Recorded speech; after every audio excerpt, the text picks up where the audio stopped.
She stared at her reflection in the large mirror across from her.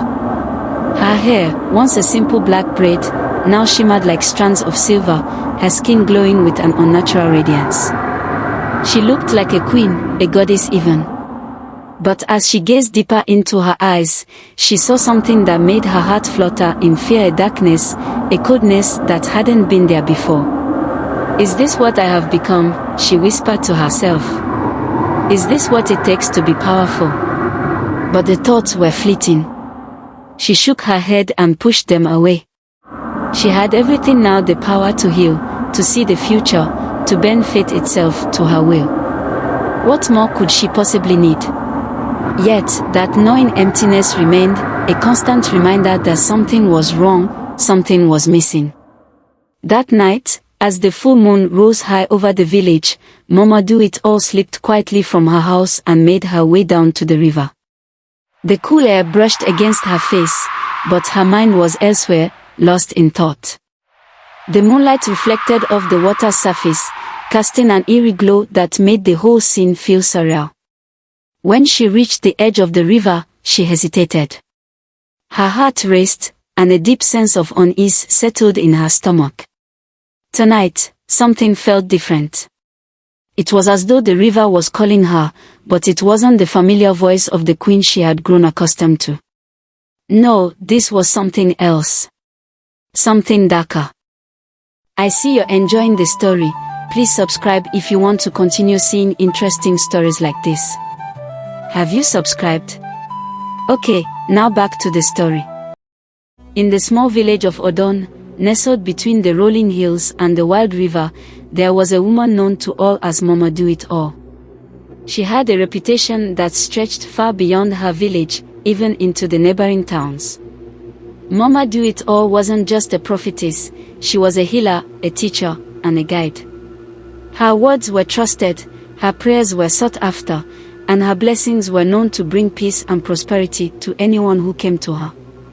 Her life was a testimony of faith, a symbol of righteousness in a world often clouded by darkness. But all of that had changed.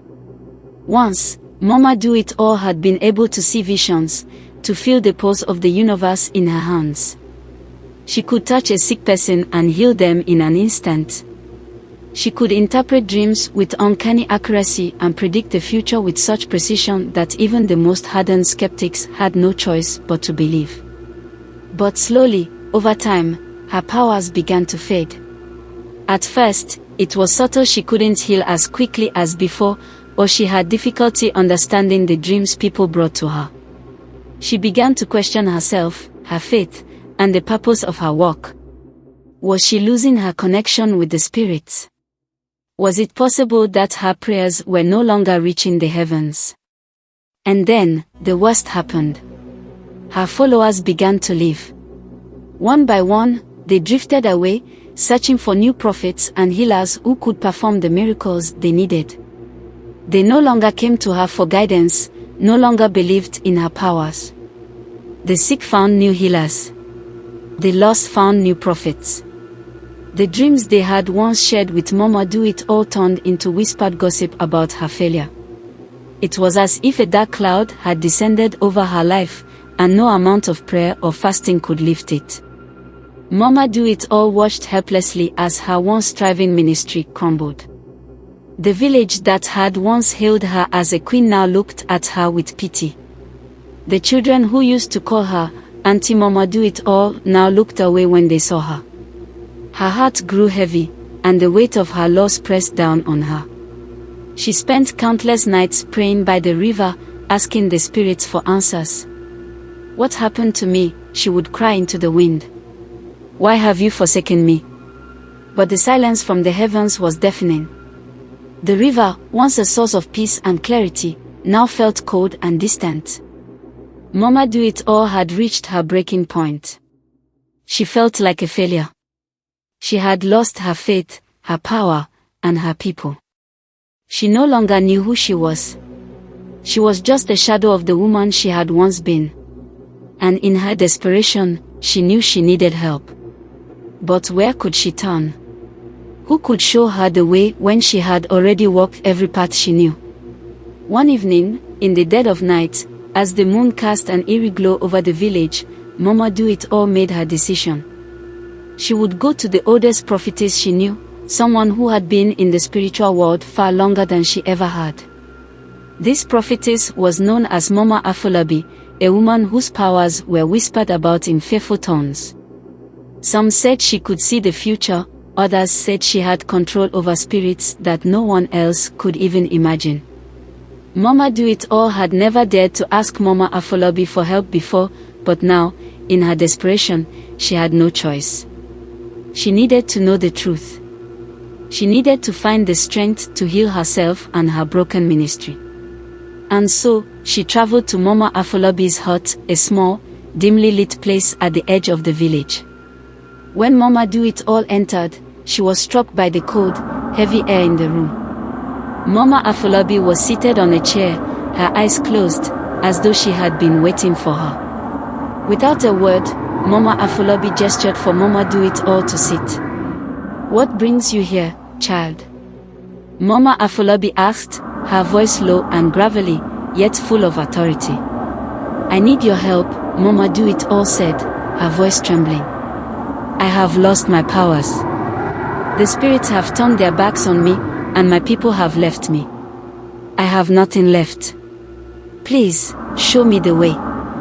Mama Afolabi opened her eyes slowly and studied Mama Do-It-All with a piercing gaze.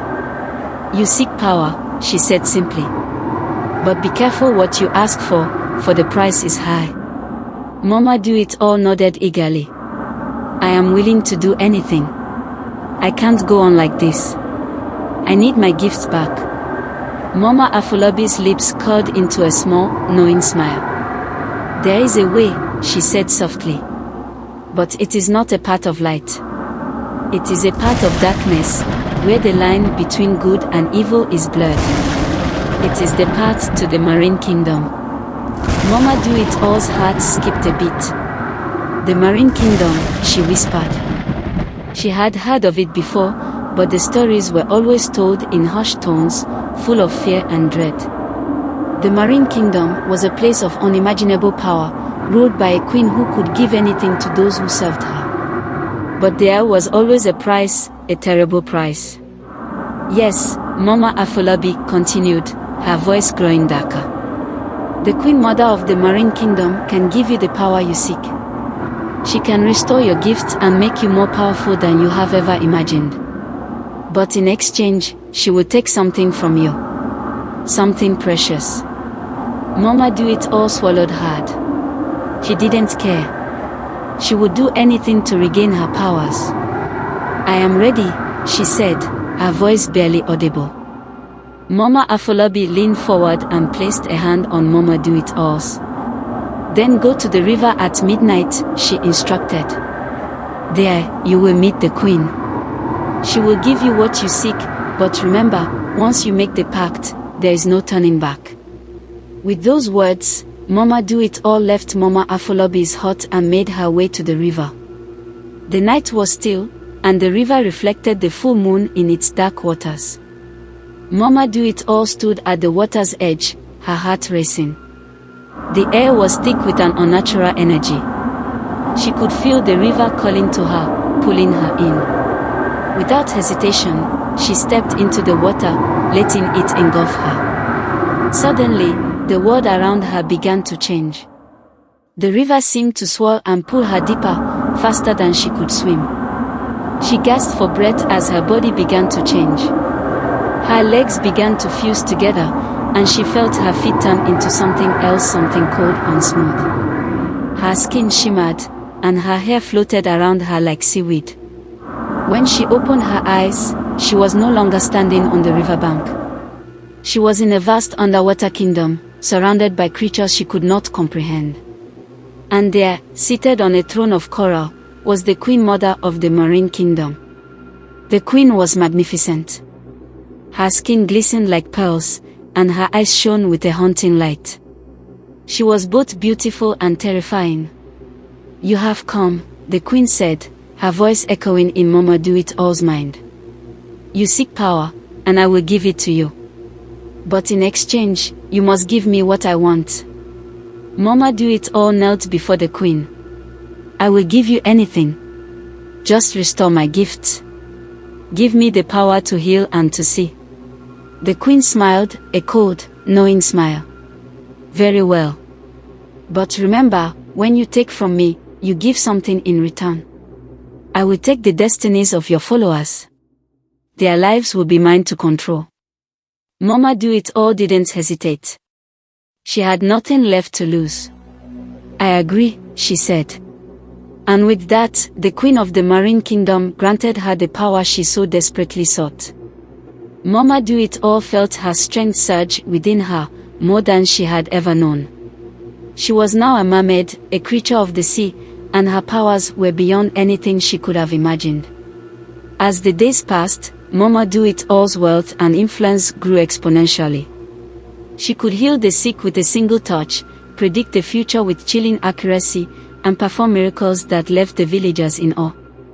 She had become the most powerful woman in the region, her name whispered in reverence and fear. But with her newfound power came suspicion. People began to notice the strange changes in her. She never slept anymore, always walking along the river at night, disappearing for hours. She no longer walked with the same grace, her movements were more fluid, almost unnatural. One evening, a group of villagers followed her to the river, hiding in the shadows to see where she went. They watched in horror as she stepped into the water and disappeared beneath the surface, leaving nothing but ripples behind. The next morning, Mama Do It All was back in her house, as if nothing had happened. But the villagers had seen enough. They now knew the truth. Mama Do It All was no longer the righteous prophetess they had once loved. She had become something else. Something powerful. Something dangerous. As Mama Do It All sat in her lavish home, enjoying the riches that had come with her new powers, a strange feeling washed over her. It was a feeling she hadn't experienced before, a sense of emptiness, as though something precious had been taken from her, and no amount of wealth or power could fill the void. For a brief moment, she felt lost. She stared at her reflection in the large mirror across from her. Her hair, once a simple black braid, now shimmered like strands of silver, her skin glowing with an unnatural radiance. She looked like a queen, a goddess even. But as she gazed deeper into her eyes, she saw something that made her heart flutter in fear, a darkness, a coldness that hadn't been there before. Is this what I have become? She whispered to herself. Is this what it takes to be powerful? But the thoughts were fleeting. She shook her head and pushed them away. She had everything now, the power to heal, to see the future, to bend fate itself to her will. What more could she possibly need? Yet, that gnawing emptiness remained, a constant reminder that something was wrong, something was missing. That night, as the full moon rose high over the village, Mama Do It All slipped quietly from her house and made her way down to the river. The cool air brushed against her face, but her mind was elsewhere, lost in thought. The moonlight reflected off the water's surface, casting an eerie glow that made the whole scene feel surreal. When she reached the edge of the river, she hesitated. Her heart raced, and a deep sense of unease settled in her stomach. Tonight, something felt different. It was as though the river was calling her, but it wasn't the familiar voice of the queen she had grown accustomed to. No, this was something else. Something darker. She took a deep breath and stepped into the water, allowing it to envelop her. She closed her eyes, feeling the transformation take hold. Her legs merged together, turning into a powerful tail, the scales shimmering with a cold, metallic hue. As she opened her eyes, she found herself once again deep beneath the surface, in the vast underwater kingdom of the Marine Queen. But tonight, something was wrong. The once beautiful palace of coral and pearl now seemed dark and lifeless. The vibrant colors had faded, and the usually warm, soothing currents felt cold and harsh. The mermaids who had once surrounded her with joy and camaraderie now swam around her in silence, their faces blank, their eyes hollow. Mama Do-It-All swam through the underwater kingdom, feeling a deep sense of unease growing within her. She approached the queen's throne, but as she did, a terrible sight greeted her. The queen, the very being who had granted her power, was no longer the regal, all-powerful creature she once was. The queen's once beautiful form had decayed, her once glowing skin now pale and cracked. Her eyes, which had once been full of life and authority, now looked dull, lifeless. The queen looked up as Mama Do-It-All approached, her mouth curling into a sickly smile. "So, you have returned," she said, her voice low and hollow. Mama Do-It-All's heart dropped. "What happened? What's wrong with you?" The queen let out a weak laugh, a sound that sent a shiver down Mama Do-It-All's spine. "What you don't understand, my dear, is that nothing comes without a price. The power I gave you, the power you so desperately craved, has consequences." Mama Do-It-All's breath caught in her throat. "Consequences? But I did everything you asked. I gave you what you wanted." The queen's smile twisted into something far more sinister. "Oh, you gave me what I wanted, yes. But I have taken more than you realize. Your gifts, they are not just your own. They were never meant to be. They come from the destinies of those you once guided, those you once healed. They are mine now. Their lives, their futures, their very souls are in my grasp." Mama Do-It-All's mind spun. She had known there would be a price, but she had never imagined it would be this. She had thought the people she had guided would be the ones to suffer. But now, it was clear she had sacrificed not only their destinies but something of herself as well. And the more she thought about it, the more she realized that the emptiness she felt was a result of what she had lost. Not only had she traded the lives of others, but in the process, she had given up her own. The sense of purpose she once had, the love and connection she had felt for her people, was now gone. In its place was only power, and it was hollow, cold, and suffocating. The queen leaned in closer, her decayed face now mere inches from Mama Do-It-All's. "Now, you understand. But there's no turning back. You are mine, just as they are. Your fate is now bound to the Marine Kingdom, and you will never be free. Not unless you are willing to pay the ultimate price." Mama Do-It-All's heart pounded in her chest. She realized, too late, that she had been a fool. The power she had so eagerly sought had come with consequences far greater than she could have ever imagined. And now, it was too late to undo the damage. Suddenly, a terrifying realization struck her. The queen had been lying in wait, not just for her, but for all of them. For all of her followers, for everyone who had trusted her. "Your destiny was never in your hands to begin with, Mama Do-It-All," the queen whispered. "The lives of your people, the power you gained. It was all part of a much larger plan. A plan that is only beginning." Mama Do-It-All's chest tightened as she realized the full scope of the disaster she had unleashed. She had thought she was taking control of her fate.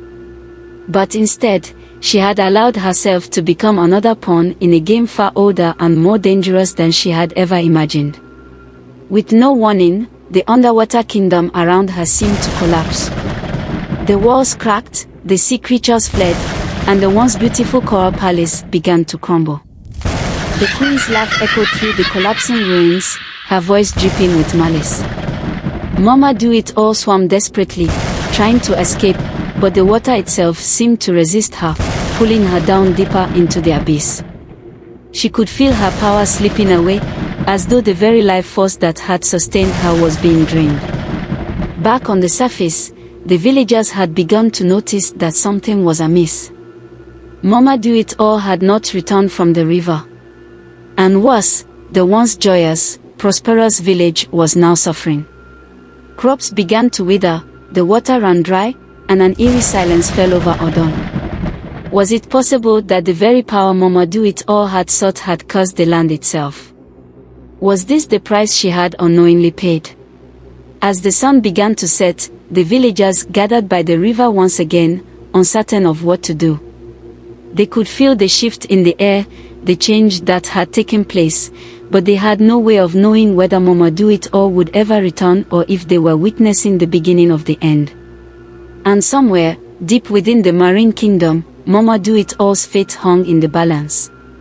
Would she survive the curse she had brought upon herself? Or would the queen of the marine kingdom claim her as she had claimed so many others? What will happen next? What price will Mama Do-It-All pay to escape the dark clutches of the marine kingdom? Stay tuned for part 2, where the true cost of power will be revealed. Thanks for watching. I hope you enjoyed the story. Please like, share and subscribe to the channel if you want to continue seeing interesting stories like this. To watch more videos like this one, click the right side of your screen to watch any of these 2 interesting videos. See you in the next video.